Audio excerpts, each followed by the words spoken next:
ধাক্কা দিতে হবে।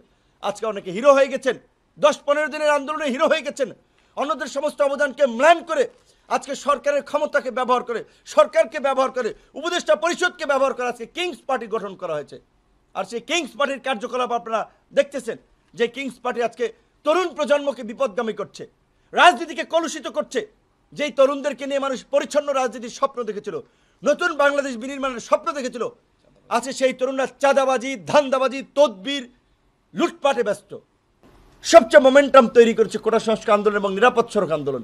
মূল ঘটনাকে এড়িয়ে একটা অস্পষ্ট ইতিহাস কার স্বার্থে উপস্থাপন করা হয়েছে, কারা এর সাথে জড়িত ছিল আমরা সেটা জানতে চাই।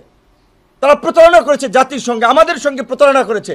আমরা 15 দিনের 20 দিনের আন্দোলনের মিডিয়া কভারেজে নেতা হই নাই, হঠাৎ করে নেতা গজে উঠি নাই। আমাদের ধারাবাহিক গত এই 7-8 বছরের ধারাবাহিক লড়াই সংগ্রামে রাজপথের রক্ত এবং ঘাম আমাদের এই রাজপথের পিচের সাথে আমাদের মিশে গেছে।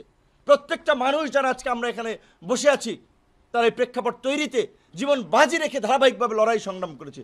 এমনকি এই ডিবি হারুনের ভাতের হোটেলে গিয়ে যখন অনেকে কম্প্রোমাইজ করেছে, বাধ্য হয়ে কিংবা কম্প্রোমাইজ করে যখন আন্দোলন প্রত্যাহার করেছে, তখন আমরা 2 দফায় রিমান্ডের মধ্যে থেকে আমরা আপনার বজ্র ধ্বনি তুলে আমরা কিন্তু পরিষ্কারভাবে বলেছিলাম যে 90% পতন হয়ে গেছে, আর 10% বাকি আছে, সেটা